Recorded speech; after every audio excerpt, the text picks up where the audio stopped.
Allez, c'est parti pour un nouveau décryptage. Aujourd'hui, on va parler d'une institution qu'on connaît tous, absolument vitale, mais qu'on regarde souvent avec un œil, disons, un peu trop traditionnel. Les services d'incendie et de secours, les fameux pompiers. Eh bien, les chiffres officiels de 2025 viennent de tomber et franchement, les données sont captivantes. Ce n'est vraiment pas juste de la paperasse administrative, hein. Non. Quand on creuse un peu, on découvre un système sous une tension absolument inédite. On passe carrément d'une surcharge purement opérationnelle sur le terrain à une vraie crise des ressources humaines. Alors qu'est-ce que ces chiffres nous disent vraiment sur l'avenir de nos secours? C'est ce qu'on va voir. Pour bien comprendre l'ampleur du truc, commençons direct par un chiffre qui donne un peu le vertige. 19,99 millions. C'est le nombre ahurissant d'appels d'urgence traités, rien que sur l'année 2025. Presque 20 millions d'appels. C'est le tout premier signe d'un système qui tourne littéralement à plein régime. Et le plus marquant, c'est l'évolution. Ça représente une hausse massive de 15% par rapport à l'année d'avant.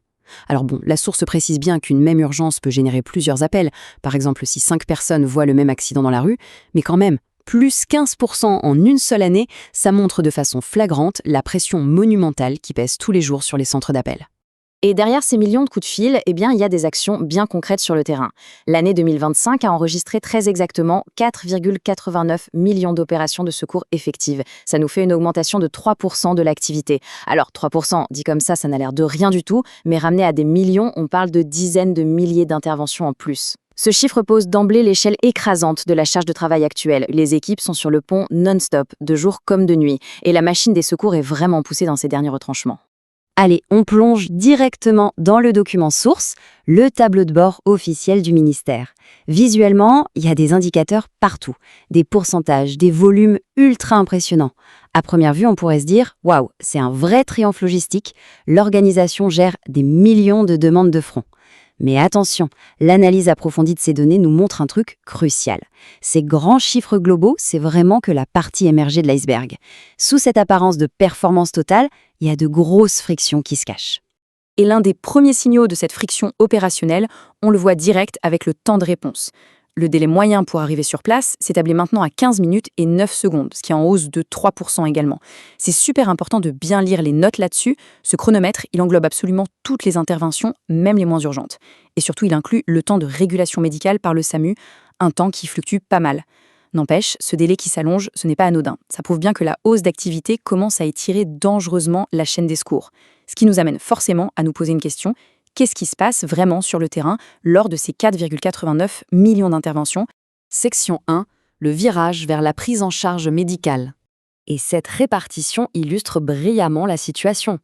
Si on veut piger comment l'institution se métamorphose, il faut arrêter de bloquer sur les volumes globaux. Le décalage entre le cliché du pompier et la réalité d'aujourd'hui est complètement dingue. Tenez-vous bien.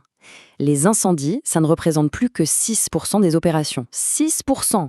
À l'inverse, 79% du boulot, c'est carrément du secours et des soins d'urgence aux personnes. Donc le mythe du héros qui passe ses journées à combattre les flammes en prend un sacré coup. Le quotidien, c'est l'assistance médicale d'urgence. On est très très loin des grandes lances à eau de notre imaginaire collectif. D'ailleurs, les textes d'analyse qui accompagnent ces stats sont super clairs là-dessus. C'est frappant de lire, je cite, « confirmant la mutation progressive des missions des sapeurs-pompiers vers une logique quasi-sanitaire ». Les mots sont forts. Une logique quasi-sanitaire, ça veut dire que l'organisation s'est structurellement transformée. En fait, ils agissent aujourd'hui comme une vraie béquille, une extension vitale du système de santé publique. Ce n'est plus juste de la protection civile à l'ancienne, on est dans le soin d'urgence. Passons maintenant à la section 2, le paradoxe des effectifs. Forcément, avec une mission qui change autant et une activité qui explose, il faut regarder du côté des femmes et des hommes qui font tourner tout ça. On quitte l'opérationnel pur pour entrer dans les ressources humaines et on découvre un équilibre vraiment précaire. Sur les 258 641 personnels actuels, on réalise qui porte le système sur ses épaules, plus de 200 000 pompiers volontaires. Face à eux, seulement environ 44 000 pros et 13 000 militaires. Donc la stabilité de l'effectif global cache une dépendance absolument massive aux citoyens. C'est un modèle hyper fragile où l'immense majorité des intervenants donne de son temps en plus de son vrai métier. Et quand on regarde comment ces équipes se renouvellent, les voyants partent dans des directions opposées. D'un côté, on a une super dynamique. La féminisation grimpe de 4%, avec près de 58 000 femmes engagées aujourd'hui. C'est génial. Mais de l'autre, le futur clignote au rouge vif.